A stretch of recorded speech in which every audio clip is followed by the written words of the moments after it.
Hello friends, this is Rashid Jahangir and welcome to my YouTube channel. आज के इस video में हमारा टॉपिक मशीन लर्निंग और डीप लर्निंग से रिलेटेड है, जिसमें हम डीप न्यूरल नेटवर्क और फीचर इंजीनियरिंग से रिलेटेड टॉपिक को डिस्कस करेंगे। तो टॉपिक स्टार्ट करने से पहले अगर आप इस चैनल पे न्यू हैं तो प्लीज़ इस चैनल को सब्सक्राइब कर लें ताकि आपको नई आने वाली वीडियोज़ टाइम पर मिलती रहें। तो चलें अब हम अपना टॉपिक स्टार्ट करते हैं।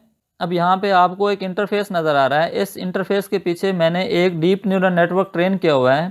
तो अब यहाँ पे मैं अगर इस इंटरफेस को एग्जीक्यूट करता हूँ तो यहाँ पे आपको ये इंटरफेस नज़र आएगा। अब इसको मैं थोड़ा सा एडजस्ट करता हूँ तो यहाँ पे फुल स्क्रीन किया तो यहाँ पे आप देख सकते हैं कि यहाँ पे हमारे पास डिफरेंट किस्म के आपको कंट्रोल्स नज़र आ रहे हैं। तो यहाँ पे आपको एक्चुअल स्पीकर की पिक्चर्स के लिए नज़र आ रहा है और प्रेडिक्टेड स्पीकर के लिए भी आपको एक कंट्रोल नज़र आ रहा है। इसी तरह हमारे पास क्या है कि आपने स्पीच डाटा यानी कि डीप न्यूरल नेटवर्क को जो हमने ट्रेन किया उसको भी देख सकते हैं, ट्रेनिंग डाटा को देख सकते हैं, टेस्टिंग डाटा को देख सकते हैं। इसी तरह हर स्पीकर की जो क्लास डिस्ट्रीब्यूशन है उसको हम देख सकते हैं, कन्फ्यूजन मैट्रिक्स देख सकते हैं। हम किसी भी स्पीकर की ऑडियो फाइल को हम यहाँ पे प्ले कर सकते हैं और स्टॉप कर सकते हैं। अब यहाँ पे मैं जो हमारे पास डीप न्यूरल नेटवर्क ट्रेन हुआ है उसको मैं लोड किया तो यहाँ पे आप देख सकते हैं कि ये कह रहा है कि एक्चुअल स्पीकर हमारे पास 1 है और प्रेडिक्टेड स्पीकर भी क्या है 1 है।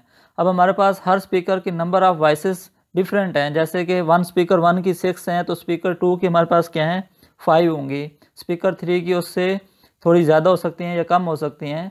तो 5 स्पीकर है हमारे पास इस वक्त डाटा में, जो कि हमारे पास कम डाटा है।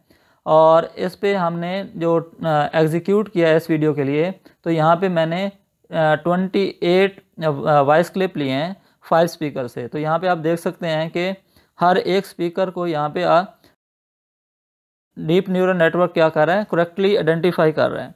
तो यहाँ पे हमारे पास हर एक स्पीकर के लिए हमारे पास क्या आ रहा है, करेक्ट आ रहा है। तो यहाँ पे हमारे पास 28 वॉइस क्लिप्स थे। तो यहाँ पे आप देखें कि 28 को उसने क्या किया है, करेक्टली आइडेंटिफाई किया है। अब यहाँ पे मैं इसका अगर कन्फ्यूजन मैट्रिक्स देखता हूँ तो कन्फ्यूजन मैट्रिक्स में आप देखें कि एक्यूरेसी क्या आ रही है, 100% आ रही है। अब क्योंकि हमारे पास एक्यूरेसी के लिए डाटा छोटा है तो इस वजह से 100% आई है। अगर हमारे पास डाटा साइज़ बहुत बड़ा होता तो यहाँ पे एक्यूरेसी में भी डिक्रीज़ हो जाती। तो यहाँ पे अगर डाटा बड़ा होगा तो यहाँ पे एक्यूरेसी कम होगी। अब यहाँ पे हमारे पास क्या है कि यहाँ पे क्लास डिस्ट्रीब्यूशन आपको नज़र आ रही है। तो यहाँ पे देखें कि हर एक स्पीकर के नंबर ऑफ़ वॉइस क्लिप्स क्या हैं, डिफरेंट हैं। जैसे हमारे पास स्पीकर 1 के 6 नज़र आ रहे हैं।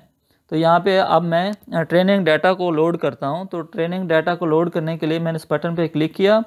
तो अब यहाँ पे हमारे पास क्या है, इसको मैं अगर मैक्सिमाइज़ करता हूँ तो यहाँ पे हमारे पास डाटा क्या हो रहा है, लोड हो रहा है। अब यहाँ पे थोड़ा सा टाइम ले रहा है क्योंकि यहाँ पे जो नंबर ऑफ़ फीचर्स हैं हमारे पास यहाँ पे 61 है। यहाँ पे हर एक कॉलम क्या कर रहा है, एक फ़ीचर को रिप्रेजेंट कर रहा है। तो यहाँ पे मैंने पहले MFCC फीचर्स एक्सट्रैक्ट किए हैं और उसके बाद यहाँ पे MFCC फीचर से मैंने क्या किया है, टाइम डोमेन फीचर्स मैंने यहाँ पे एक्सट्रैक्ट किए हैं। अब उसके बाद यहाँ पे मैंने टेस्टिंग डाटा को लोड किया। तो यहाँ पे आप देख रहे हैं कि बिल्कुल ट्रेनिंग डाटा की तरह यहाँ पे टेस्टिंग डाटा के भी फीचर्स, नंबर ऑफ़ फीचर्स क्या हैं 61 होंगे। तो यहाँ पे अब आप इसको स्क्रॉल करें अगर तो यहाँ पे इसके क्या होंगे, 61 एट्रीब्यूट्स होंगे। अब इसके बाद यहाँ पे मैं एक स्पीकर की ऑडियो फाइल सेलेक्ट करता हूँ और देखता हूँ कि इसकी वॉइस क्लिप प्ले होती है या नहीं।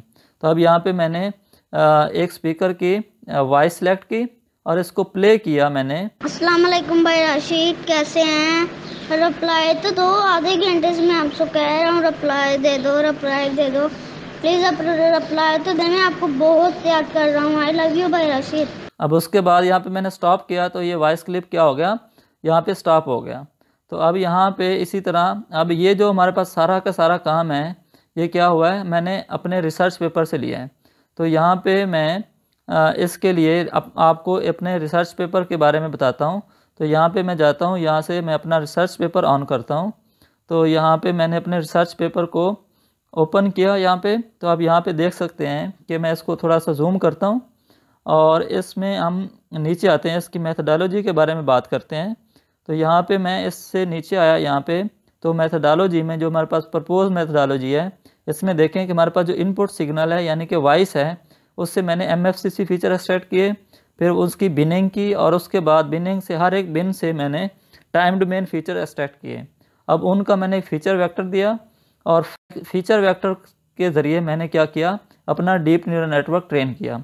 अब इसी तरह टेस्टिंग डाटा के लिए भी सेम प्रोसीजर मैंने फॉलो किया। तो यहाँ पे देखें कि जो हमने अभी इंटरफेस में दिया था वो डाटा छोटा था, लेकिन इस रिसर्च पेपर के लिए मैंने एक बुकमार्क डाटा सेट यूज़ किया है। तो यहाँ पे हमारे पास इसकी एंट्रेंसेस क्या हैं, ज़्यादा हैं।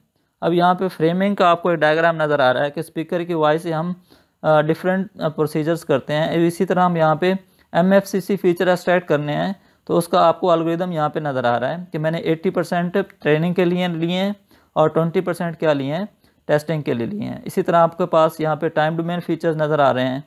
यहाँ पे मास्टर फीचर मैंने कैसे बनाया है, और इसी तरह यहाँ पे मैंने डिफरेंट एल्गोरिदम लिखे हुए हैं। अब यहाँ पे आपको परफॉर्मेंस मेजर नज़र आ रहे हैं, और ये हमारे पास क्या है, डीप न्यूरल नेटवर्क है।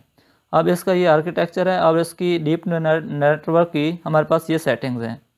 अब इसके बाद यहाँ पे आएँ तो एक्चुअल में जो ये एल्गोरिदम है ये क्या काम कर रहा है, हमारे पास पैटर्न को मैच कर रहा है। तो यहाँ पे मैं नीचे आता हूँ, तो यहाँ पे मैं डिस्कशन में देखें, यहाँ पे हर एक यहाँ पे जो हमारे पास प्रपोज फीचर हैं उसका पैटर्न डिफरेंट है।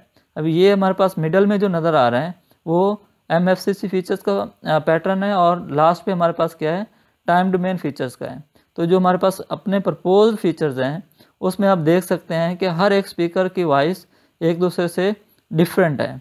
तो यहाँ पे इस वजह से डीप न्यूरल नेटवर्क को आइडेंटिफाई करना थोड़ा इजी हो गया। तो अब यहाँ पे ये रिसर्च पेपर था। अगर यहाँ पे आपके कोई भी क्वेश्चन है तो प्लीज़ आप मुझसे पूछ सकते हैं। अगर आपको डीप न्यूरल नेटवर्क का कोड चाहिए तो डिस्क्रिप्शन में दिए गए लिंक पे आप ईमेल कर सकते हैं। मैं उम्मीद करता हूँ कि आपको ये वीडियो अच्छी लगी होगी। अगर आपके कोई भी क्वेश्चन हैं तो प्लीज़ कमेंट सेक्शन में लिख के बताएं, और अगर आप चाहते हैं कि आपको नई आने वाली वीडियोस टाइम पे मिलती रहें तो प्लीज़ इस चैनल को सब्सक्राइब करें। खुश रहें और खुश रखें। Thank you very much.